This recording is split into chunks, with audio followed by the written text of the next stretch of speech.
Welcome to the Pulpit View podcast. My name is Stephen Garrett. With over 20 years of experience in leadership, family, and ministry, I've asked some brothers to come join me and have a conversation of what it takes to bring balance to each.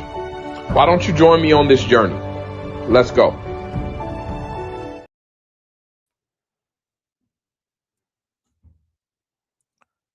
Good evening, good evening, good evening, good evening.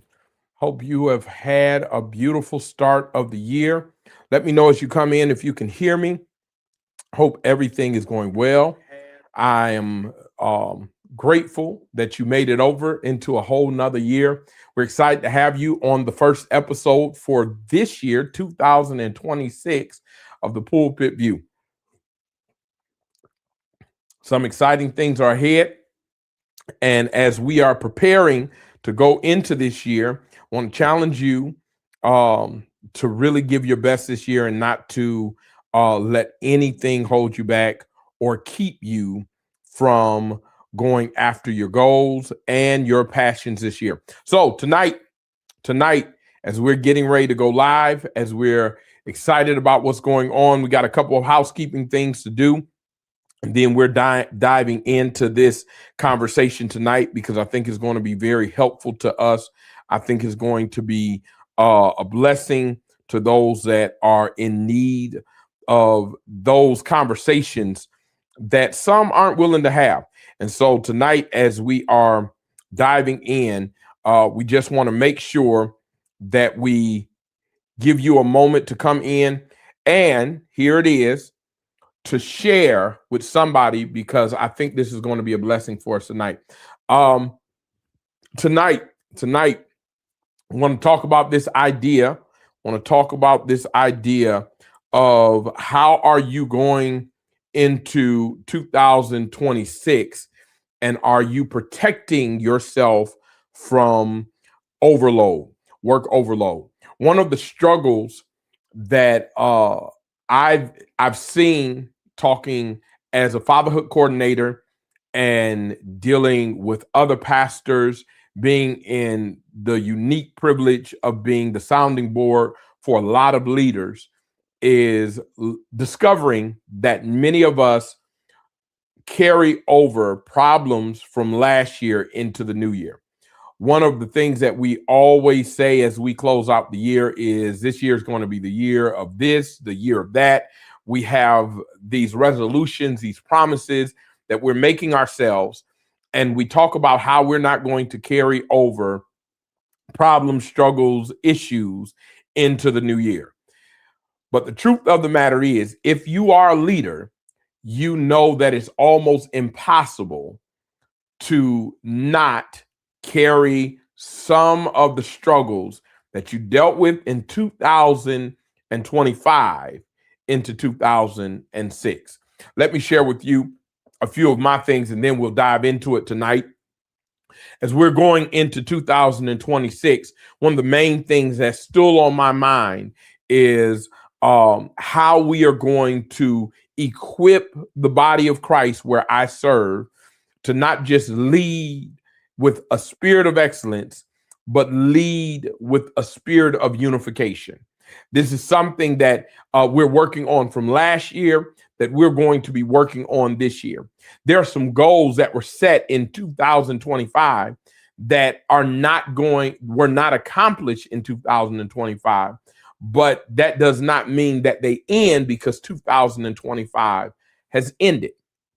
There are some things that me and my wife have desired to do that I know that I'm carrying over into this year. One of the things me and my wife had a conversation about today as we did our strategy meeting for the year was the fact that going into 2025, there were so many things that happened that I did not take my yearly vacation. That every year I take about 2 weeks off after my pastor's anniversary, and I get away, hear from the Lord, recover, recoup. But we had so much going on that I felt it was more prudent for me to be present. The church was moving at a very fast speed. We had so many great things going on in the community that I wanted to make sure that the pastor was present during that time. And I broke my own cardinal rule of making sure that I took time and I spent time away. This year, as I realized that I may have allowed myself to not take the time that I needed last year, I also saw closing out that there was levels of and hints of workplace overload that started to hit me, that started to carry a heavy weight on me. And so tonight, as we are getting ready to start 2026. For some, you're still on vacation. Today was my last day of being able to be away from the job. I'll be back at work tomorrow. I got to hit it strong all week long. And so I want to share some things that I learned during the break, some conversations that I had, and see if it can be helpful to you in your ministry and your work. Because not only do we serve those that are in the call, but we serve those that are called to the marketplace as well. And so I want to give you a few things. That I think are going to be helpful tonight. And if you would bear with me, I want you to just stick with me for a moment, and we're going to dive into this tonight. So tonight we want to talk about the first thing that I want to talk about in strategizing to protect ourselves from work overload in 2026 is cultivating personal time. This is pivotal as we go into 2026, because one of the struggles that I experienced as I went into this year was that I allow things to invade my personal time. I allow things to have access that did not deserve the access, that the access was not required. And so I think that one of the struggles that many leaders have when we experience work overload, here it is that we find ourselves losing out on necessary time with self and Christ. So let's expand cultivating personal time. You all know I love the book, Ordering Your Private World. One of the things that Gordon MacDonald says in this phenomenal book, Ordering Your Private World, is that it was one day after being present for everybody else, after being attentive to everybody else, that he recognized that his family was lacking and his spiritual life was lacking. Can I tell you, sometimes when we think of personal time, we only think of time with self. But personal time is not just time with self, but what allows self to have the peace it needs. And so here's what I want to share with you. I want to share with you that if you're going to cultivate personal time, you're going to have to be strategic with your time. You cannot just say today that I'm going to steal away from everybody. Today is so busy, so filled with responsibility that you have to be not just strategic, but here it is, you have to be intentional with the time that you set aside. I want to share that because one of the things that I have done during the break is I have been very strategic with time with God and with time with self. Now, I'm still working to get my time with God to the place that I want it. But here it is. I have taken that early morning time to allow myself to be with God to the point that I tell others that I'm busy. Not only do I set specific time for God, but I set specific time for my health. 4 days out the week, I'm at the gym. Now, why must you cultivate personal time? It is something that you have to spend time with. You're not just creating, but you are building a relationship. Here it is, with having time that is designated for God and for self. I wanted to be very intentional with that word cultivating, because cultivating is connected to relationships. When we are cultivating a relationship, we're building a space to get to know one another, to get to know the intimate parts with each other. That means that I know when my homeboy is down because I can tell it in his attitude and his presence, how he shows up. I know when my wife is off because I can tell by how she greets me. And so what I'm saying is, you're going to have to cultivate time with self and the folk that matter to you. And here's the reason I want to do this, because the Bible says when Jesus before Jesus did a miracle, he would take time with God. Many places in the scripture we hear where he would steal away by himself, but not just did he steal away by himself, he stole away with his disciples. And many times what we find ourselves in with work overload is that we are so gung-ho on getting the mission accomplished that we are not very intentional, strategic, calculating with making sure that the person God has sent to accomplish the mission is prepared to handle the mission. Does that make sense? Because the truth of the matter is, what we have that's going on is we can become so focused on the task that we do not take the time to be prepared for the task. In fact, let me share with you, I was having a conversation with my son. He just took the SAT and he's going to take it again. And so during the time of preparation for the SAT, he got so caught up that he did not get the score he wanted. Didn't get a bad score, but he just didn't get the score he wanted for the SAT, right? And so he was so focused on taking it that when he finally showed up, you know what happens when you get so focused on taking it and you end up spending all of your time focused on one thing. One or two things can happen. Either it can be very helpful to you or it can become detrimental because you have overloaded your mind with facts that by the time you sit down for those facts, it seems like you draw a blank. Here it is. Mark 1:35 says it this way. Now in the morning, having risen long while before daylight, he went out and departed to a solitary place where he prayed. If you are going to develop personal time, you're going to have to set an agenda and make it part of your calendar. If you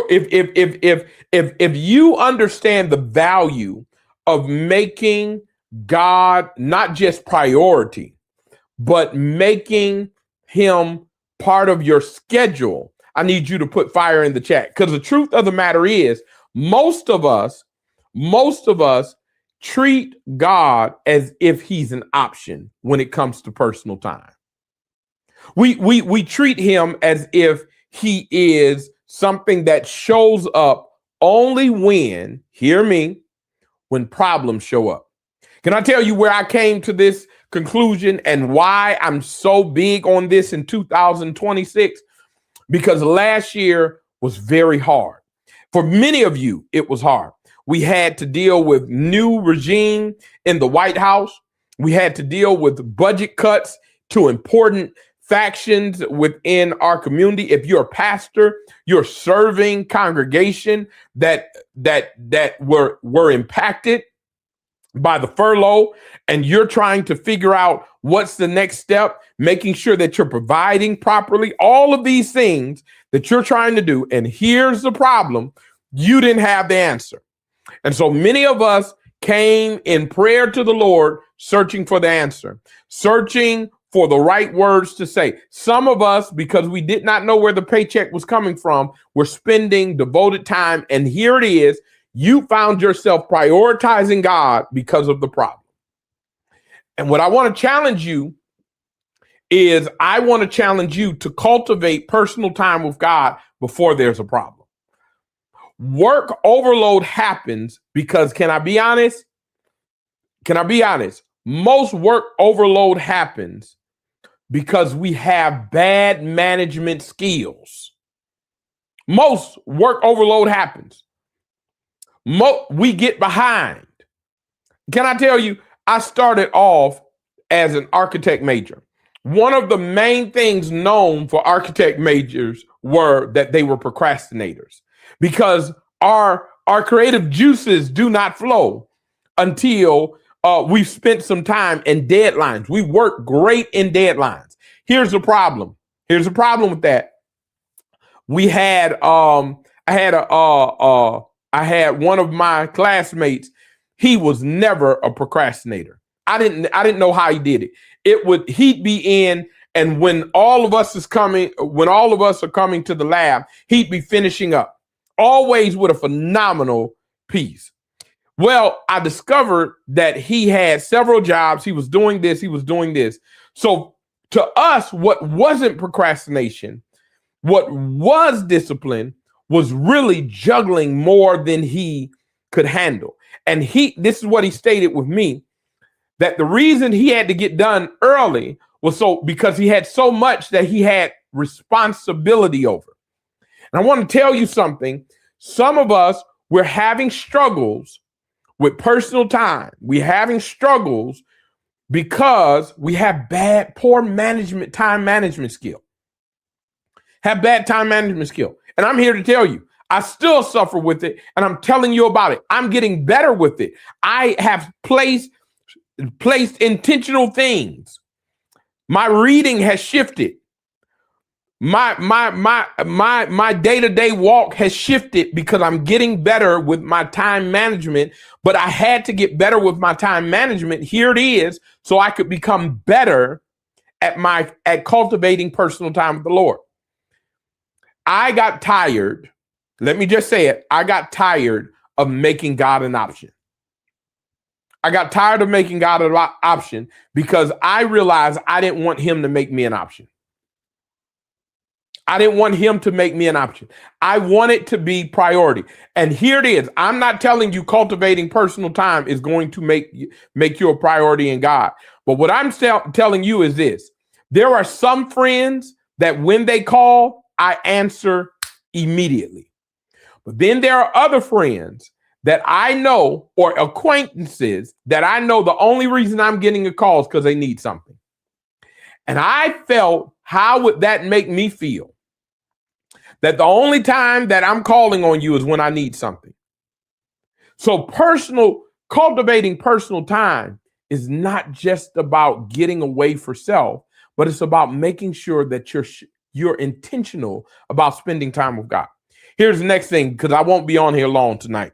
I want you to get to a place where you are able to enjoy the rest of this beginning of the new year. Here's what we got to realize. If Jesus needed solitude to stay connected to the Father, how prideful must we be to think that we can show up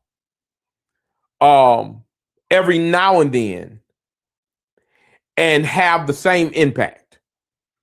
So the second thing is, we have to, hear me now. If you are going to protect yourself from work overload, if you're going to protect yourself, I don't care where you are. If you're a pastor that is full time, and your job is to care for the not only the congregations, but the multiplicity of responsibilities your church have. If you are a bivocational pastor and you have some of those tasks, but you also have a job like myself, and you might be one like me and one of my good friends who has several jobs. Tell me if you can still hear me. Who has several jobs. Here it is.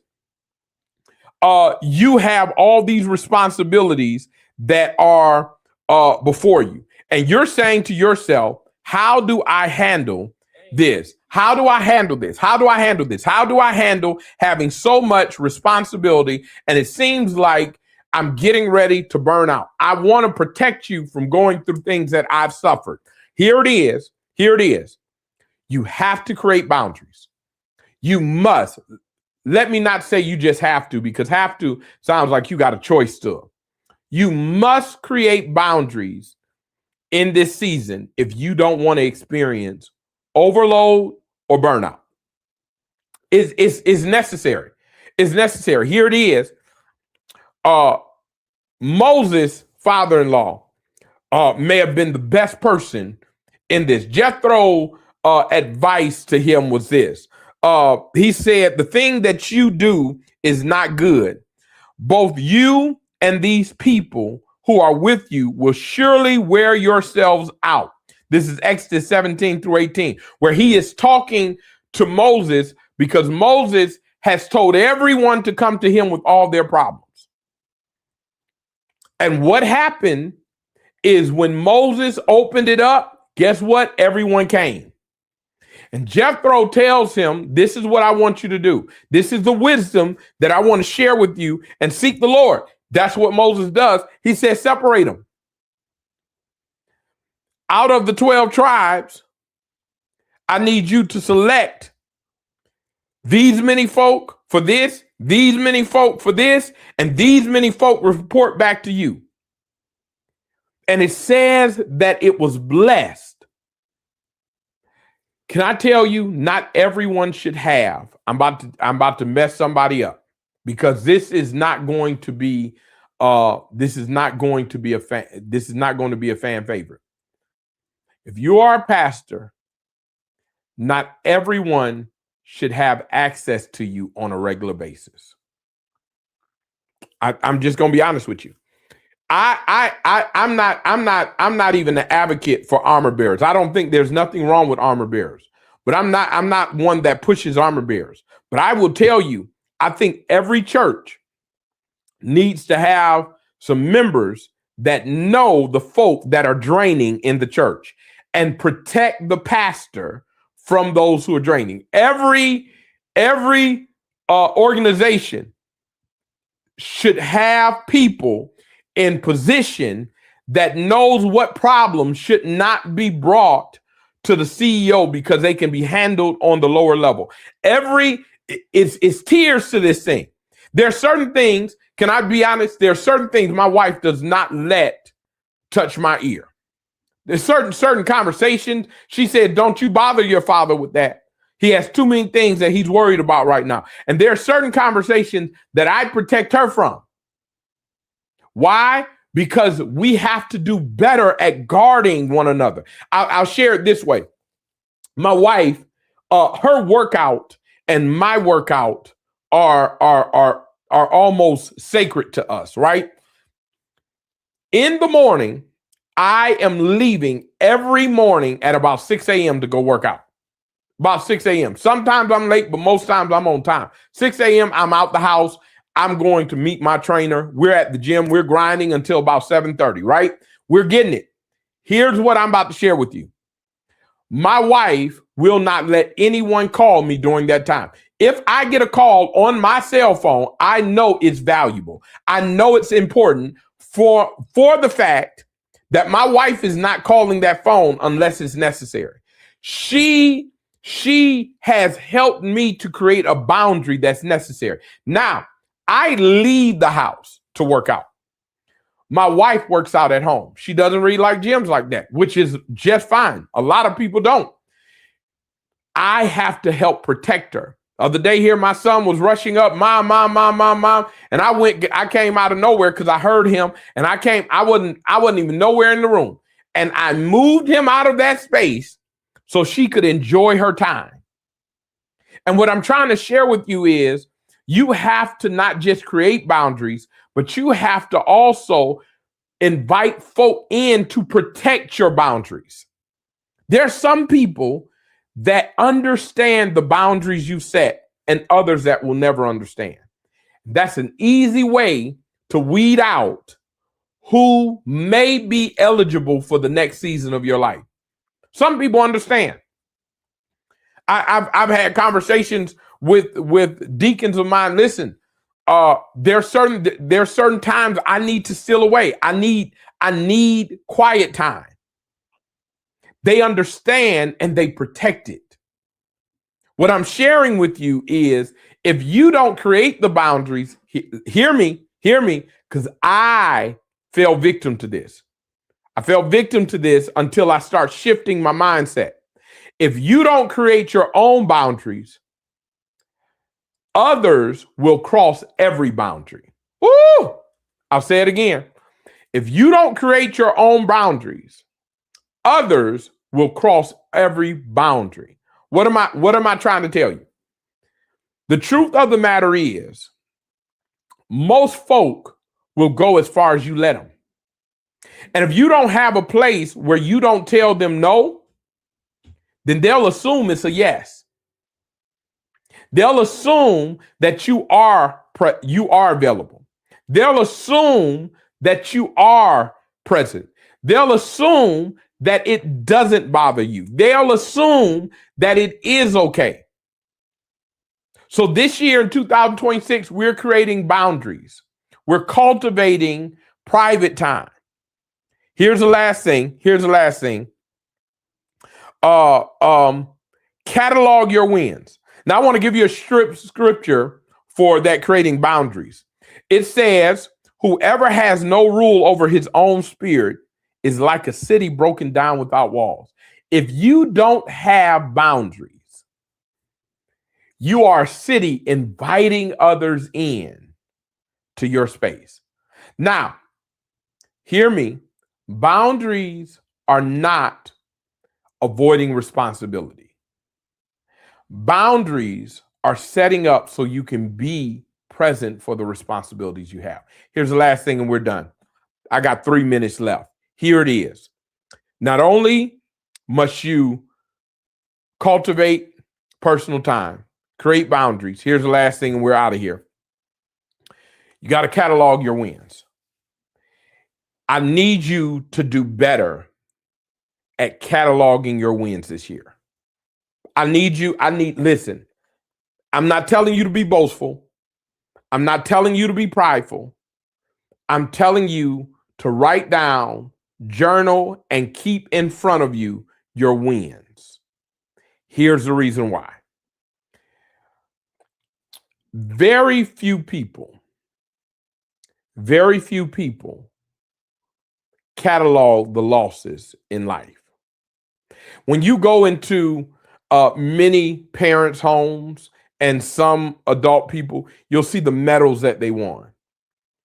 Very, very few times do you see where they came in last place, because there's usually no pomp and stance for last place. First, second, third, right? And even those are wins because that means you beat somebody else. The reality is, most of us in our culture today, we're very aware of the losses, and we're letting others hold our wins up by them being very apparent and very communicative of our losses. And so I need you to understand, God keeps record, and you should too. He says, and you shall remember the Lord, your God led you all the way these 40 years in Deuteronomy 8:2. But here's what Joshua says. Joshua says in about chapter 4, I think, that when he crossed over the river Jordan, that they were told to carry 12 tablets and place them at the seashore. You place them in the middle, but you also place them in the seashore. This is what he said. So whenever your children's children come back, you can tell them what the Lord did for you here. Let me be honest with you real quick. Many of us, I fell victim to this. We're letting others write the narrative of our story. And so your successes, no one hears about because you're waiting for somebody else to celebrate it. I know. It says we don't boast of ourselves. You're right. You don't boast of yourself to others, but you better make sure that you're cataloging the wins that God has made in your life. This is what this is what David says. Oh, magnify the Lord with me and let us exalt his name together. For this poor man cried and he heard me. What I'm telling you is David was able to encourage others, not because David was boasting of his wins, but because he was reminding them of how God has showed up time and time again. Let me tell you, if you don't hear anything else tonight, you have to be diligent. You have to be committed to not focusing on the losses this year. You got to be diligent and focused on not focusing on the losses, because the truth of the matter is the losses are easy to focus. Everyone who has ever lost a race, lost a battle, it sits with you. You lost that bid, it sits with you. It has a way of sitting with you. It's the breakup that sits with you the most. It's those times that we feel like failures that sit with us the most. It can have us second guessing ourselves. I had a good friend of mine. He used to tell me, he said, man, I didn't even know I was, I'll share with you what he said. He said, I didn't even know I was handsome until I got to school because no one ever told me. He said, and then I got to high school and all these girls start liking me. And I was like, man, I might be a looker. This is what he shared with me. He said, because I had tried before, but certain things just wasn't hidden. He said, but then something happened, it shifted, and it changed my perspective. The wins are important. The wins are important. Listen to what it says. One of the reasons we gotta, I just want to share this with you and I'm done. One of the reasons we have to catalog the wins is because imposter syndrome is real and it feeds on selective memory. Imposter syndrome tells you don't deserve to be there, that somebody else could do it better. And here's what would happen if you lean into that imposter syndrome. You will miss out on all the times that others would have given up, but you stayed in the race. I want that right now, before I get off, I want to talk to every leader that led through the pandemic. Every marriage that survived something hard that would have taken others out, and you're now happily married. I want to talk to every parent that ever lost a child and you decided not to give up. I want to talk to every business owner that was ready to throw in the towel, but something amazing happened. I want to share this before I get off because I think it's important. The fact that you were able to see it out to the other end means that you deserve the success that you're reaping. And if you're not on the success metric yet, it may be because you don't believe you is deserving. I'll tell you this story and I'm done. I just heard the story of FedEx owner the other day here that some years ago, he was down at his last $5,000 for the company. He owed something like $30,000 to the airlines in fuel costs. And he had $5,000 left in the company. Here's what he did. He took that and literally gambled on himself. The report says he took out a portion. He took out the 5,000, last 5,000 of the company, not his own personal money, the last 5,000 of the company, went down to Vegas, gambled it, made it, lost it, and then made it again on a ditch bet. And he had enough to carry him over until some investors came in and took him all the way out. Just blessed it. Here's the point of my story. He was at the brink of failure and he could have given up. He had enough belief in himself to bet on himself, and you serve God and you're doubting if you can make it through it. 2026 has the capability of being a great year for you. I don't know what it holds, and I don't know the shortcomings. I don't know the trials. I don't know the tests you're going to endure. But I do know if you want to make sure you get through this year without going into overload, here's the 3 things you need, and I'm done. You need to cultivate personal time, not just with the Lord, but with self. Not just with self, but make sure your family feels your presence. Not only must you cultivate personal time, here it is, you must create boundaries. You have to set up systems and strategies that not everyone feel like they have a right into your space when you need to recharge. And then you got to catalog the wins. You have to, please hear me. You must catalog. One way you can catalog the wins. I want to give you a way for each. Be strategic about your time. Plan ahead time, not just with God, but time with self and time with family. And make them non-negotiable. That's the first thing. Creating boundaries. If you're going to create boundaries, you're going to have to stick to them. An easy way to know where you need to create a boundary is to look at a place where you feel the most disrespected and make a decision that you're going to create an environment that does not promote that disrespect.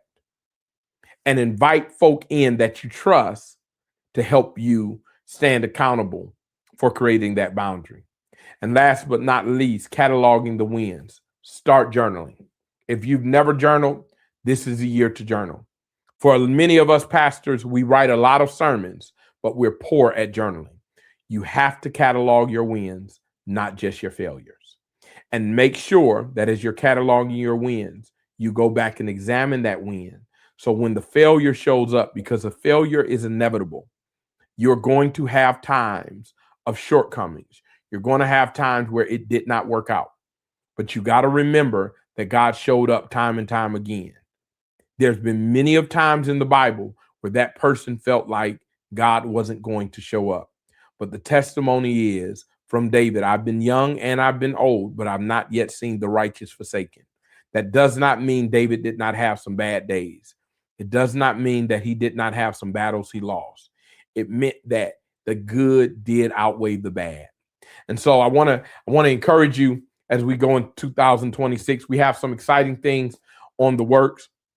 We're getting ready to go into the new season of the Pulpit View. I'm excited about it. We have some exciting guests. I'm still being told about how much of a blessing Pastor Hillard was, how much of a blessing Dr. DZ Cofield was. Plan on having them back on in the future. And I want you to stay tuned to what we have coming next. I'm excited for what's getting ready to come, knowing that it's going to take work, it's going to be diligent, it's going to require commitment, but we're up for the task. I hope this year is your best year yet. Be blessed.